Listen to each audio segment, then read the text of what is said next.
I never wanted to go to that stupid family BBQ, but my sister Haley insisted on having it to celebrate her new promotion, like she was the only one in the universe who ever worked. Dad acted like she became the president. Mom kept calling her our pride, and every time their eyes slid over me like I wasn't even furniture, just something they tolerated existing. I only went because my little boy, Ethan, asked if we could go. He's 7 and still believes the world is kinder than it is. He packed his toy trucks, saying, "Maybe Grandpa will play with me this time." I didn't have the heart to correct him. Please subscribe to our channel and tell us in comments from where are you watching this video. We arrived, and Haley was already posing for pictures with Grandma and Mom, holding a sparkling mocktail like she was on a magazine cover. Mom saw me and said, "Don't stand near her, you ruin the photos." Dad nodded, not even looking at me, just flipping burgers like a king feeding his favorite soldiers. I kept Ethan close, hoping he wouldn't wander into insults meant for me. But Haley spotted him and said loud enough for everyone, "Wow, look, the accessory arrived." Mom laughed like she always does at Haley's cruelty. "That's all he is, a weight around her neck." Ethan looked up at me, confused. "Am I heavy, Mom?" My heart cracked. "No, baby, you're my whole world." Haley rolled her eyes dramatically. "Ugh, get a grip. You're so dramatic. No wonder nobody can stand being around you." Dad clapped his hands for attention, calling everyone to the long picnic table he'd set up under the big oak tree. Haley sat at the head of it like royalty. Dad sat next to her. Mom sat across from them. There was one empty seat at the very end, to the side, barely even attached to the table. "For you," Mom said, pointing at the lonely seat. "Out of the way." Ethan tugged my shirt. "Can I sit next to you?" Before I could answer, Haley leaned over and said, "No, he sits on the ground. Kids don't take seats from adults." Dad nodded. "That's the rule, unless her son suddenly outranks his elders." Everyone laughed. Ethan sat on the ground, hugging his small backpack. I squeezed into my tiny corner seat, trying to keep calm for his sake. I didn't speak, didn't breathe too loud. I knew how fast they could turn, but Haley wanted a show. She raised her glass and declared, "Let's all share what we're proud of this year. I'll go first. My salary is now triple hers." Everyone clapped. Mom even wiped a fake tear. Our beautiful, successful daughter. Dad looked at me as if expecting me to say something, so I opened my mouth, gently, carefully. But that's all I got out. Dad's face twisted like I'd insulted his ancestors. He slammed his hand onto the table and stood up so fast the drinks shook. "You dare speak before your sister?" Haley smirked. "Dad, she forgot her place again!" Before I could even stand or shield myself, Dad grabbed the back of my head, fingers digging into my scalp, and slammed my forehead into the wooden table, hard. The sound echoed. My vision exploded white. Ethan screamed, "Mom!" The table shook, the silverware rattled, and everyone, every single person, laughed. Mom covered her mouth but was clearly grinning. Haley slapped her hand on the table, tears of laughter running down her cheek.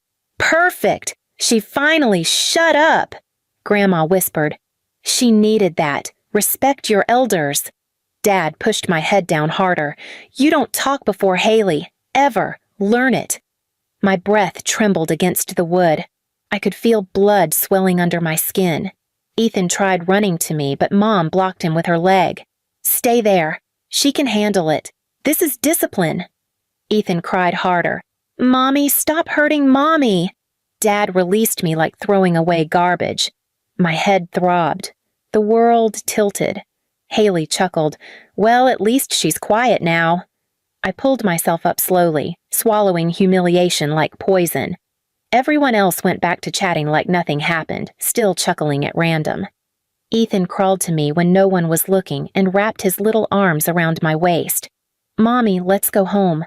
Please." But I couldn't move yet. I needed to understand.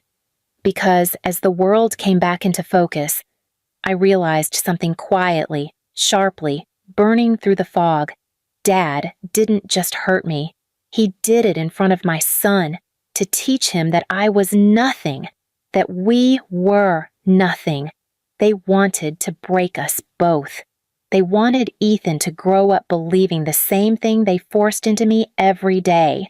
And something inside me snapped, not loudly, not messily, but clean, cold, focused. For the first time in my life, I didn't feel small. I felt dangerous. Haley looked at me and said, almost bored, "Why do you look like that? Wipe your face, you're scaring the kids." Mom leaned back in her chair. "Don't start crying, you'll ruin the mood." Dad pointed a greasy spatula at me. "Don't embarrass us, sit and shut up." I didn't argue, I didn't cry, but I watched them, all of them, their smug faces, their satisfied smirks, their laughter, and in that moment, I made a promise. They would never laugh at us again. And when I finally got up from that table, wiping my blood with my sleeve, I knew exactly what silence I would make them choke on next. I didn't sleep that night. Every time I closed my eyes, I felt the table slam against my skull again. Every time I breathed, I heard Haley's laughter echoing through the backyard.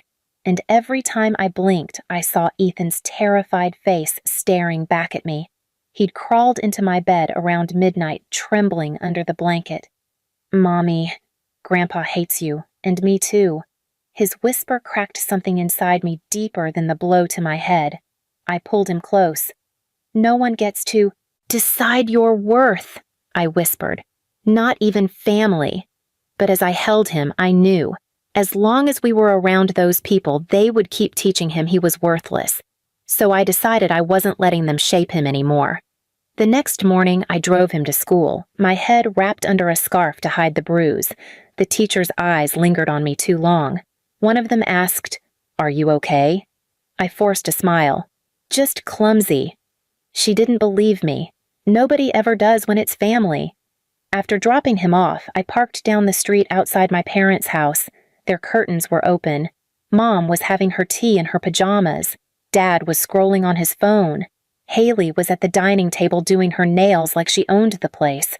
They looked normal, untouched, like they hadn't crushed my face into a table in front of my child. I sat there, hands gripping the steering wheel so hard my knuckles burned. They weren't sorry. They weren't thinking about what they did.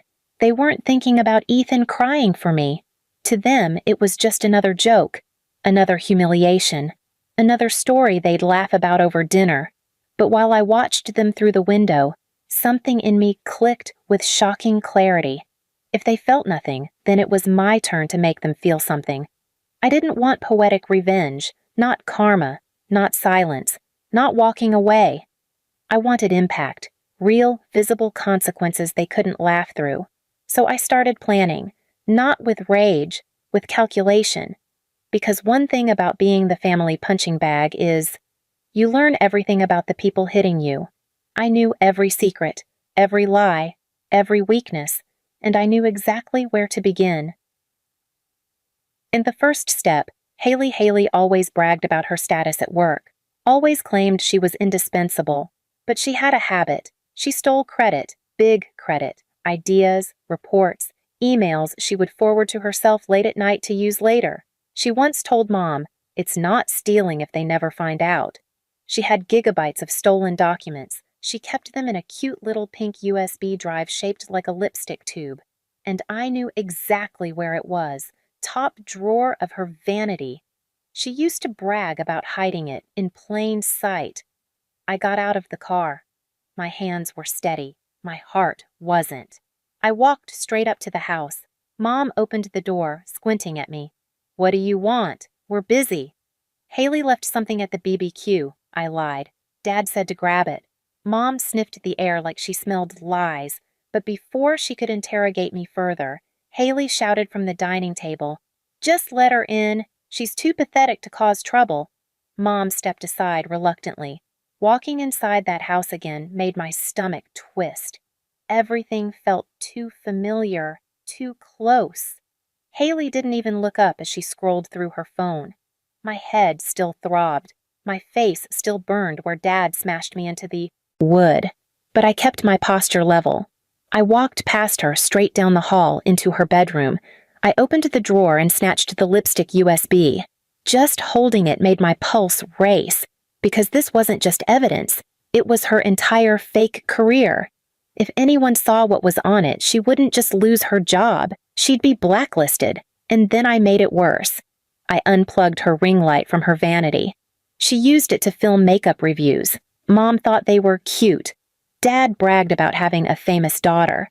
I smashed the ring light on the floor. Shards everywhere. Then I carefully placed the pieces under her bed, so she wouldn't notice until later, because she always blamed me for everything broken in the house, and this time, I wanted her to blame me. I walked out of the room, USB tucked into my sleeve, adrenaline burning through me. Haley saw me leaving and frowned. "Took you long enough. What did you even get?" I shrugged. "Wouldn't you like to know?" Mom raised a brow. "You're acting strange." Dad entered the room holding a cup of coffee. When he saw me, he smirked. "You're still sore? Toughen up. You were always too dramatic." Haley laughed. She looked so stupid with her face on the table. Dad nodded proudly. She needed it. I stared straight at him. For the first time in my life, I didn't look away. Dad's smile faded a bit. "Why are you looking at me like that?" I didn't answer. I didn't scream. I didn't cry. I just walked out of the house slowly, deliberately, without saying a single word, because I wanted him unsettled. I wanted him to wonder what was coming. And by the time I reached my car, I knew I wasn't done, not even close. The second step, Mom. Mom always claimed she was innocent, that Dad and Haley were the cruel ones. She would say things like, "I don't hit you. I just keep the peace." But she was the one who recorded everything. She had a habit of filming whenever Dad or Haley humiliated me or Ethan. She stored the videos in a private cloud folder named Family Moments. Every time she played them back, she laughed like she was watching a sitcom. So, I logged into her cloud. She used the same password for everything. Her birthday. I downloaded every single video. Hundreds of them. Years of humiliation. Me being shoved, slapped, mocked, ridiculed, denied food, forced to kneel, forced to clean. And now, Ethan. I stared at the thumbnails until my vision blurred. She had become the family archivist of our pain, and now I had her archive. I made a new folder, labeled it Real Family Moments, and then I started editing. Clip after clip, slap after slap, insult after insult. Every moment they thought they'd buried in private. I wasn't releasing it publicly. Not yet. Not to strangers. But I had a plan that would turn their world upside down from the inside. A plan so direct, so unmistakable, so personal. It would make them choke on the very silence they forced me to swallow. As I backed up from their house, USB in one pocket, Mom's videos on my phone, and my hands steady for the first time in years, I whispered to myself, "They wanted to humiliate me publicly. Now I'll return the favor privately, but in a way they can't escape." The next morning, I dressed Ethan, packed my bag, and told him, "Today is the last day they ever get to hurt you." He didn't understand, but he nodded. I drove straight to my parents' house, not to fight, not to speak, to deliver. I walked inside without knocking. They were all in the living room, Dad watching TV, Mom on her tablet, Haley doing her nails. They looked annoyed, not afraid. Perfect. I took out 3 envelopes and set them on the coffee table. Dad scoffed. "What's this? An apology?" I clicked the remote I brought. The TV switched from football to the first video. Dad shoving me into the fridge while Mom recorded. Haley laughing while Ethan cried in the background. Dad jumped. Mom's face drained of color. Haley froze. I hit play all, and the entire living room filled with their own cruelty, their voices, their insults, their violence, their laughter. Mom scrambled for the remote. I tossed it aside. Dad barked, "Turn that off." I said quietly, "No, you made this." Haley screamed, "Where did you get this?" I held up the USB and Mom's cloud login. "You recorded everything. I just pressed download." Then I pointed at the envelopes. One for Dad's workplace, one for Mom's church board, one for Haley's company's HR department. Haley's face collapsed. You wouldn't. I didn't blink. I already did. Dad's voice cracked. You ruined our lives. I stepped closer. You smashed my head into a table in front of my son. You humiliated him, mocked him, scared him, and you thought you'd never pay. Mom started crying. Real tears for the first time in years. I didn't comfort her. Instead, I placed Ethan's tiny drawing on the table, the one he made last night, a stick figure of him crying while 3 bigger figures laughed. Dad tried to speak, but no sound came out. Haley whispered, "Please, don't destroy us." I leaned in. You did that yourselves. And then, for the first time in my life, I walked out with them begging behind me. No yelling, no poetic lines, just their own voices echoing off their walls as I closed the door. By noon, Dad had been suspended. Haley was called into HR. Mom's church board requested an emergency meeting. By evening, all 3 called me non-stop. I didn't answer, not out of silence, out of freedom, because the only thing louder than their laughter was the sound of their world finally collapsing under the weight of their own hands. And for the first time ever, Ethan looked at me and whispered, "Mom, you protected us." I held him close. We protect ourselves now. Their silence finally belonged to me. Please subscribe to our channel and tell us in comments from where are you watching this video.